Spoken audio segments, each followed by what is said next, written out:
La manera más clara de ver el crecimiento espiritual es que se está llevando a cabo, como dice 2 Corintios 3:18, de un nivel de gloria a otro nivel de gloria, a otro nivel de gloria, conforme somos conformados más y más a la imagen de Cristo.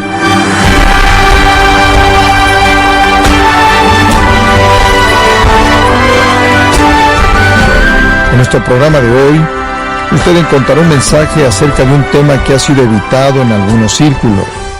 Pero la palabra de Dios ciertamente no anda con rodeos cuando se trata del tema de la pureza moral.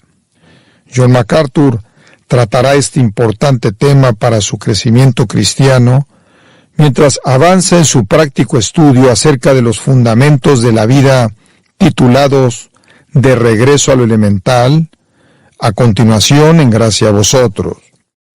Ahora, le hemos explicado que, en esencia, el crecimiento espiritual es meramente un compromiso con vivir para la gloria de Dios. Y conforme usted vive para la gloria de Dios, el Espíritu de Dios entonces capacita el proceso de madurez espiritual y lo hace más y más y más como Jesucristo. Usted pasa de ser un infante espiritual a la madurez, crece en la gracia, crece hasta llegar a ser más y más parecido a Cristo, como dice la Biblia. Entonces, el crecimiento espiritual es un proceso, no es algo instantáneo y va a llevarse a cabo a lo largo de su vida. Y es un proceso que necesita para su crecimiento y su desarrollo y su cumplimiento una mentalidad de glorificar a Dios. Nos hemos comprometido con glorificar a Dios para poder estar creciendo. Y esa es simplemente otra manera, como lo dije en nuestra última lección, de vivir la vida llena del Espíritu, de andar en el Espíritu, de obedecer la palabra de Dios, de dejar que la palabra de Cristo more en nosotros abundantemente, ser conformado a su voluntad, ceder nuestros cuerpos como instrumentos de justicia. En otras palabras, todas esas cosas realmente son maneras diferentes de decir lo mismo. He descubierto en mi estudio bíblico a lo largo de los años que básicamente, simplemente son principios espirituales simples que encontramos en la Biblia, que se repiten en muchas maneras diferentes, en muchas formas diferentes. Cualquier maestro bíblico aprende algo. Hay dos cosas que debe recordar cuando usted enseña. Uno es lo olvidadizo, lo fácil que es olvidar las cosas. La gente tiende a olvidar lo que han oído, entonces tiene que continuar repitiéndolo. Pero en segundo lugar es la familiaridad. Usted no puede repetirlo de la misma manera, de lo contrario la gente va a pensar que ya lo sabe y no lo oye. Entonces tiene que repetir cosas una y otra vez, pero siempre haciéndolo de una manera nueva y fresca, de tal manera que hay una emoción y un aspecto, un sentido de frescura por una nueva dimensión de la verdad. Ahora eso es exactamente lo que la Biblia hace. Toma ciertos principios espirituales básicos de que usted debe crecer como cristiano y llega a tocar al mismo concepto desde muchos ángulos. La manera más clara de ver el crecimiento espiritual es que se está llevando a cabo, como dice 2 Corintios 3:18, de un nivel de gloria a otro nivel de gloria, a otro nivel de gloria, conforme somos conformados más y más a la imagen de Cristo.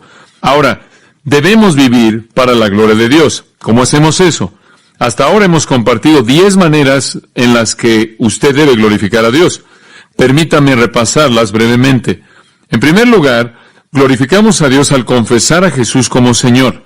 Ahí es donde todo comienza. Filipenses 2:11, cuando confesamos a Jesús como Señor, para la gloria de Dios. Tiene que nacer para crecer. Una vez que ha entrado a la familia, se ha colocado bajo el señorío de Cristo, entonces puede comenzar el proceso de madurez espiritual.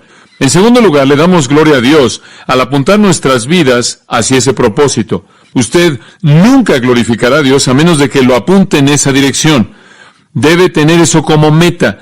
Y eso es lo que quiere decir 1 Corintios 10:31, en donde dice, si pues coméis o bebéis, esto es lo más mundano que se vuelve la vida, hacedlo todo para la gloria de Dios. En tercer lugar, aprendimos que glorificamos a Dios al confesar nuestro pecado. Josué 7:19 dice, dad gloria a Jehová el Dios de Israel y confiesa tu pecado. Como puede ver, glorificamos a Dios cuando admitimos nuestra pecaminosidad y la confesamos y nos volvemos de ella, nos arrepentimos de ella. Y eso nos mantiene moviéndonos en el camino de la madurez. Usted no puede madurar a menos de que esté enfrentando el pecado y eliminándolo de su vida. En cuarto lugar, aprendimos que glorificamos a Dios al confiar en Él. Romanos 4:20 nos dice que Abraham no se debilitó en la fe, sino que más bien se fortaleció en la fe ante la promesa de Dios, dando gloria a Dios. Conforme usted cree en Dios y usted sigue su guía con una fe llena de confianza, eso le da gloria a Él, porque dice, Dios, tú puedes ser confiado. Y eso le da a Él gloria. En quinto lugar, aprendimos a partir de Juan 15:8 que glorificamos a Dios al dar fruto. Glorificamos a Dios cuando hay producto en nuestras vidas, cuando hay algo visible en lo que Dios está haciendo en nosotros, cuando nuestras buenas obras se manifiestan y glorificamos a nuestro Padre que está en los cielos, como lo expresó Jesús. Debemos ser fructíferos. En esto es glorificado mi Padre, dijo Juan 15:8, que deis mucho fruto. Y después, en sexto lugar, dijimos que glorificamos a Dios mediante la alabanza. El que sacrifica alabanza me honrará o me glorificará. Conforme recitamos los atributos de Dios y sus maravillosas obras, y agradecemos por ambos, porque ambos se operan en nuestras vidas, están en operación en nuestras vidas, eso también nos mantiene a lo largo del camino del crecimiento. Y después, en séptimo lugar, dijimos que crecemos al ser obedientes a partir del amor, al amarlo lo suficiente como para obedecer lo que Él nos pide hacer. Y vimos, ¿no es cierto?, en Juan capítulo 21, en donde Jesús le dice a Pedro que va a morir y le va a costar su vida, y le dice, si me amas, Pedro, si realmente me amas, como acabas de decirlo estas 3 veces, entonces vas a estar dispuesto a morir. Y después le dice, sígueme. Y cuando usted está dispuesto a seguir, aun cuando eso significa la muerte, debido a que usted lo ama tanto, entonces usted está viviendo para su gloria. También dijimos que glorificamos a Dios mediante la oración. Glorificamos a Dios por la oración. Juan 14 dice que si pedimos algo en su nombre, Él lo hará, para que el Padre sea glorificado en el Hijo. Debemos orar para que Dios pueda desplegarse a sí mismo cuando Él actúa, y eso le da gloria a Él. Entonces, la oración es una manera muy esencial en la cual glorificamos a Dios. Después dijimos, en noveno lugar, que glorificamos a Dios al proclamar su palabra. Proclamar su palabra. Segunda de Tesalonicenses 3:1 fue nuestro versículo. Hablaba de hacer que la palabra corriera para que Dios fuera glorificado. Y después, la última que discutimos en nuestro último estudio fue que glorificamos a Dios al traer a otros a Él. Vimos eso en 2 de Corintios, capítulo 4, versículo 15. La Biblia dice que Dios es glorificado cuando añadimos otra voz a aquellos que están agradeciéndole a Dios. Cuando usted gana a alguien a Cristo, usted duplique el potencial para glorificarlo. Ahora, quiero darle unas cuantas más conforme cerramos nuestro estudio en esta sesión en particular, que en cierta manera va a redondear y va a resumir lo que esta área tan tremenda de crecimiento espiritual debe decirnos. Un 11º punto. Y este es muy, muy esencial. Glorificamos a Dios mediante la pureza moral. Glorificamos a Dios por la pureza moral. Y esta es una verdad absolutamente esencial. Usted no puede estar creciendo espiritualmente con un estilo de vida impuro. Permítame mostrarle 1 de Corintios capítulo 6. Y quiero pasar ahí porque vamos a estar ahí por un tiempo. 1 de Corintios capítulo 6, versículo 19. Y dice esto: ¿O ignoráis que vuestro cuerpo es templo del Espíritu Santo, el cual está en vosotros, el cual tenéis de Dios y que no sois vuestros? Ahora, lo que Pablo está diciendo es esto. Deben reconocer que el Espíritu de Dios mora en ustedes. Ustedes son templo del Espíritu Santo, porque habéis sido comprados por precio. Glorificad pues a Dios en vuestro cuerpo y en vuestro espíritu, los cuales son de Dios. Ahora, aquí se nos manda glorificar a Dios en nuestro cuerpo y espíritu. Tanto interna como externamente debemos vivir para la gloria de Dios. Ahora, lo que Pablo de manera precisa tiene en mente aquí es el área de la moralidad personal. Para mostrarle esto, quiero que retroceda al versículo 12. 1 de Corintios, capítulo 6, versículo 12. Y quiero que sigamos el flujo de este texto un poco, porque esto es tan importante. Y francamente, el día de hoy es tan esencial como cualquier cosa de la que podríamos hablar, porque vivimos en una sociedad, un tipo de sociedad tan amoral. Inclusive en la Iglesia de Jesucristo hay una tolerancia del pecado, particularmente del pecado sexual, que no ha sido el caso en días pasados en la historia de la Iglesia. Y parecemos ser tan permisivos en esta sociedad, y Pablo tiene una muy buena palabra para nosotros acerca de eso. Observe el versículo 12 del capítulo 6. Pablo dice: Todas las cosas me son lícitas, mas no todas convienen. Todas las cosas me son lícitas, mas yo no me dejaré dominar de ninguna. Después él dice, las viandas para el vientre y el vientre para las viandas, pero tanto al uno como a las otras destruirá Dios. Pero el cuerpo no es para la fornicación, sino para el Señor, y el Señor para el cuerpo. Ahora usted aquí lo que ve, aquí vemos la idea de qué está hablando. La fornicación es una palabra griega, porneia, de la cual obtenemos pornografía. Eso significa pecado sexual. Es una palabra grande, es como una cobija, cubre todo pecado sexual posible. Pablo está diciendo, no debemos estar involucrados en pecado sexual. Y él da 3 razones en este texto y quiero que las vea. Número 1, daña. Número 2, controla. Y número 3, pervierte. En primer lugar, observa el versículo 12, el cual le acabo de leer. Y aquí Pablo nos dice que todas las cosas me son lícitas, mas no todas convienen. Todas las cosas me son lícitas, mas yo no me dejaré dominar de ninguna. En otras palabras, él está diciendo, en lo que a la libertad cristiana concierne, tenemos la libertad de hacer ciertas cosas. Pero si fuéramos a hacer esas cosas, nos dañarían, no serían buenas para nuestro bien, no serían algo práctico. Esta es la palabra sunfero. Literalmente significa unir. Y a partir de ahí, el significado literal llegó a ser aprovechar. Esto es, conviene, algo que me conviene, algo que es conveniente. Y lo que él está diciendo aquí es que son cosas que están bien, pero no son útiles, no son convenientes. Ahora, Aristóteles usó la palabra, por ejemplo, en relación a la paga de los navegantes, la paga de los marineros y también el botín de los soldados. Y él entonces estaba hablando de la utilidad que ellos obtenían. Y eso es básicamente lo que significa. Significa tener utilidad por, tener algo de utilidad. La palabra en español es algo interesante, es algo práctico.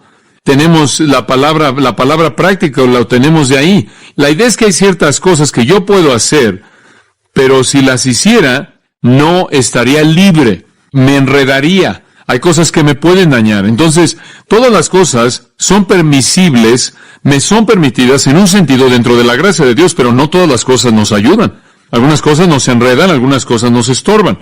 Soy cristiano, ¿verdad? Soy redimido eternamente. Tengo la libertad de hacer lo que quiera. Tengo libertad y Dios va a redimirme porque su amor es eterno. Pero aunque tengo esa libertad, hay algunas cosas que no hago porque enredan mis pies, me atan, me dañan, y la inmoralidad es una de esas cosas.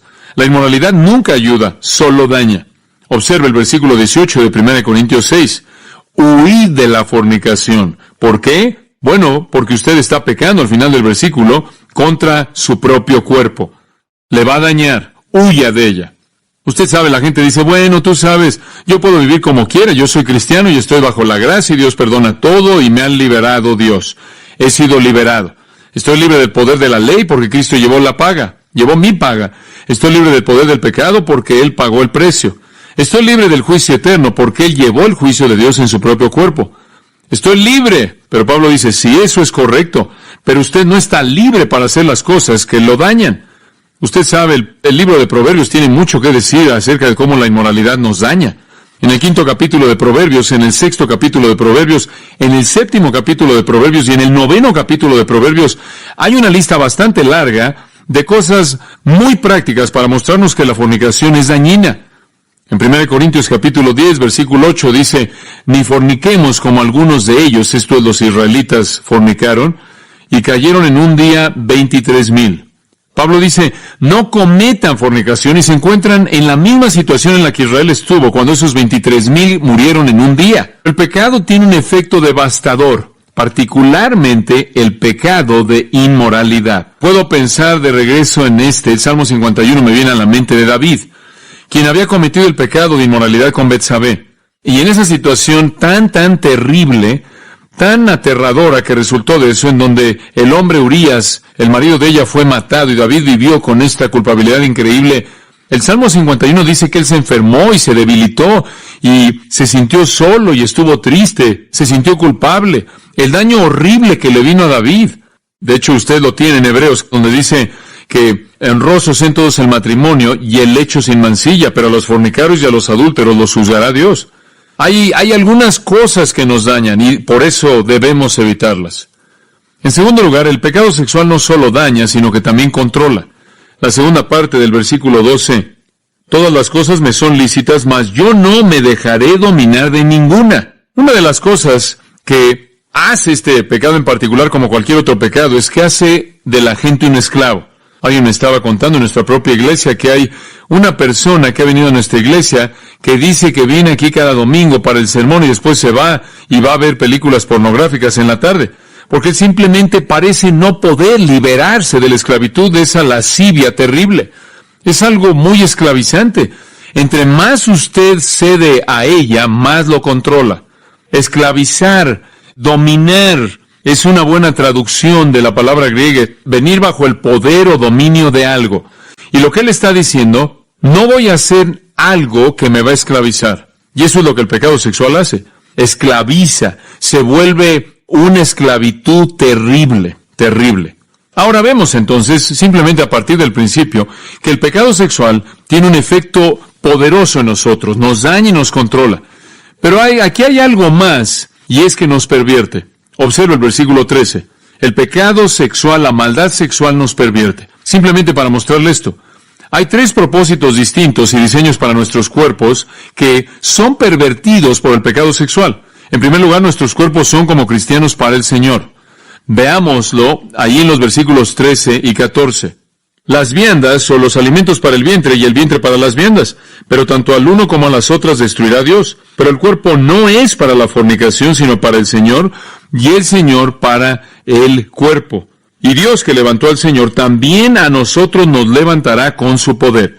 Ahora, Pablo presenta este punto, él dice, el cuerpo es para el Señor. De hecho, debe ser tan obvio para ustedes que nuestros cuerpos son para el Señor, porque algún día Él va a resucitar nuestros cuerpos.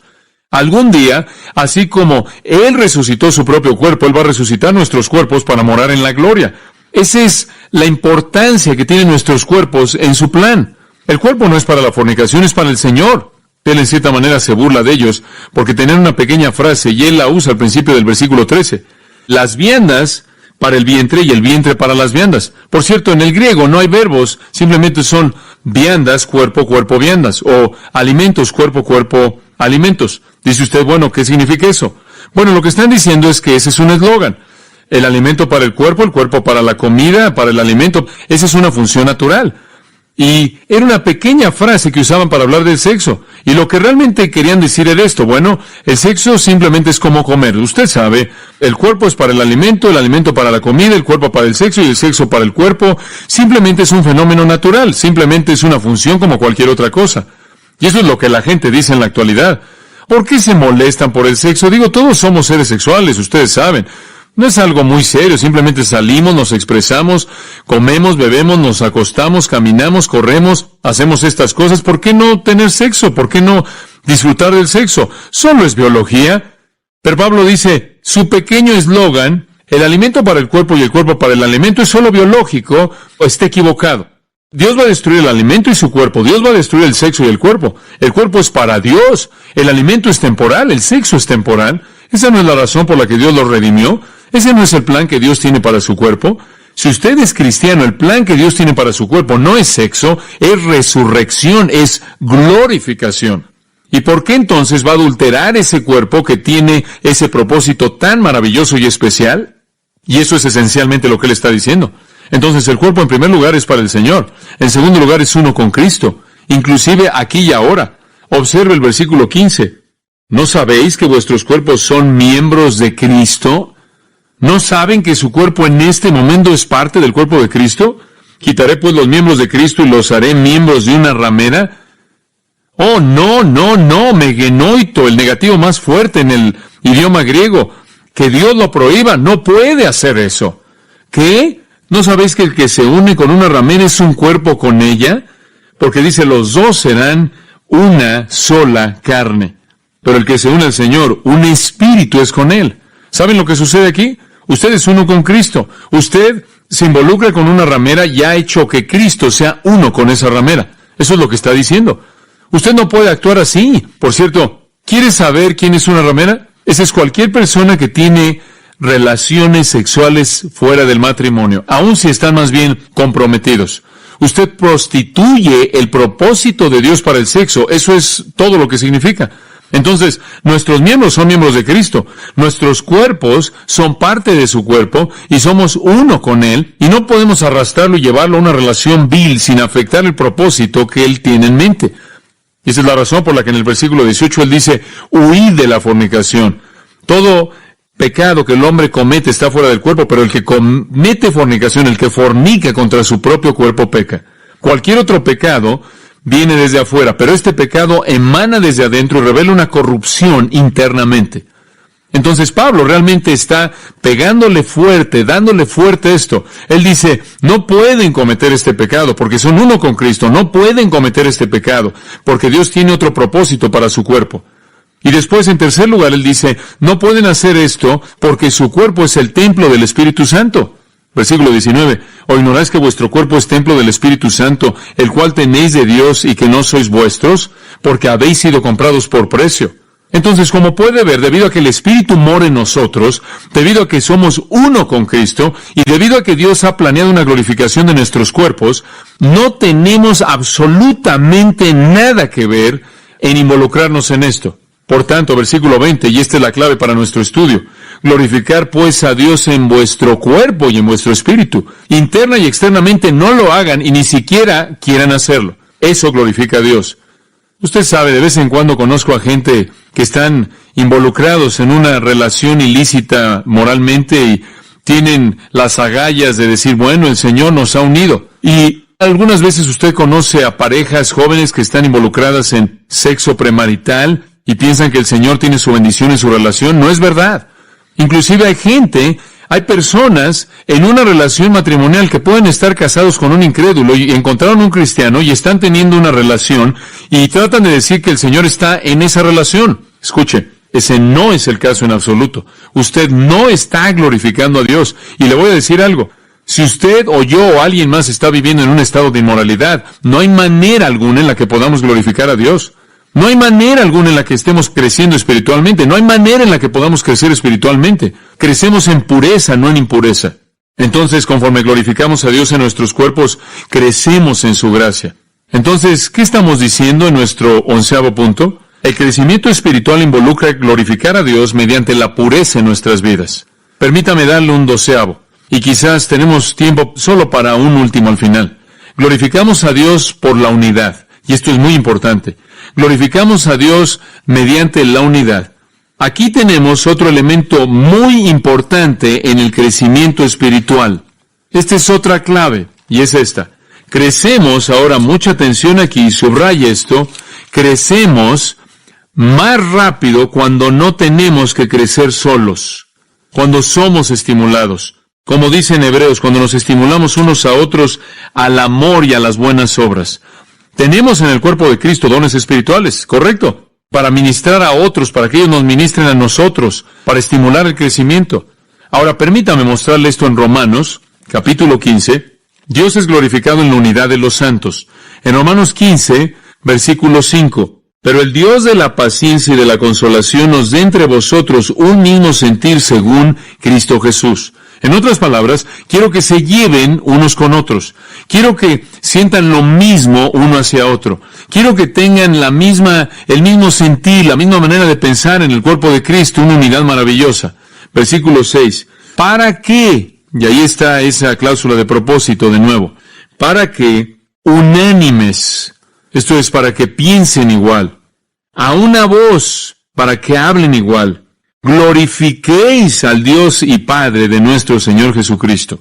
Como puede ver, Dios es glorificado en la unidad de la iglesia, en la unidad de los creyentes. Este es algo esencial.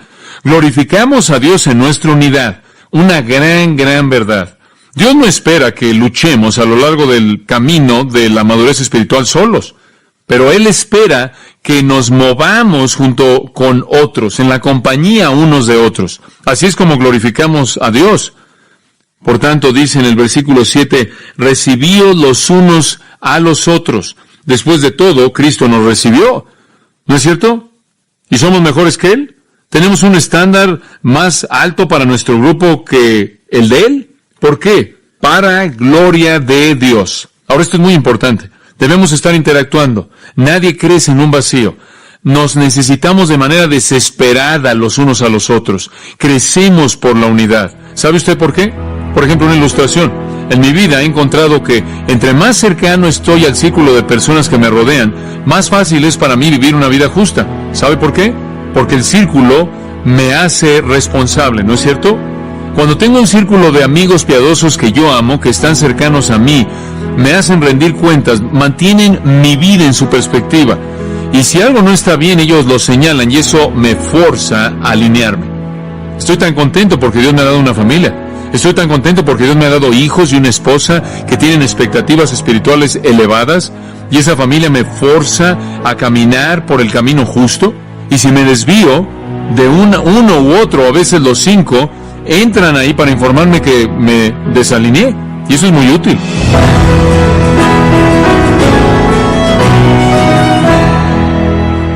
La Escritura es clara. Cristo es el camino a la verdadera felicidad, y disciplinarnos a nosotros mismos en practicar, en cuanto a la pureza moral se refiere, es crucial para honrarlo a Él. El pastor John MacArthur le ha demostrado esto con la Biblia en la mano, en su mensaje de regreso al elemental, en gracia a vosotros. Y estimado oyente, le invitamos a visitar nuestra página en gracia.org, donde podrá escuchar este y todos los mensajes de esta importante serie de regreso al elemental, completamente gratis, así como acceder a todos los recursos que tenemos disponibles para su crecimiento espiritual.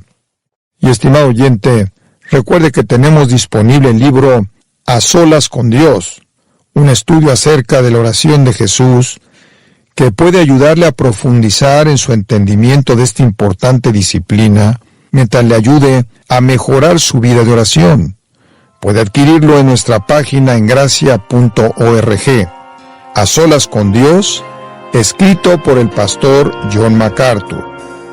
Si tiene alguna pregunta o desea conocer más de nuestro ministerio, como son todos los libros del pastor John MacArthur en español, o los sermones en CD, que también usted puede adquirir, escríbanos y por favor mencione la estación de radio por medio de la cual usted nos escucha en Gracia a Vosotros.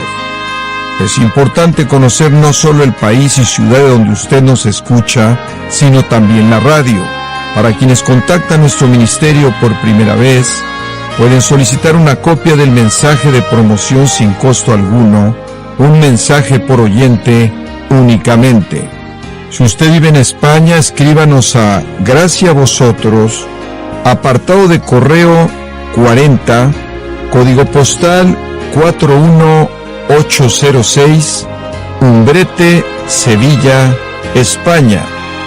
O puede escribirnos a través del siguiente correo electrónico: europa@gracia.org.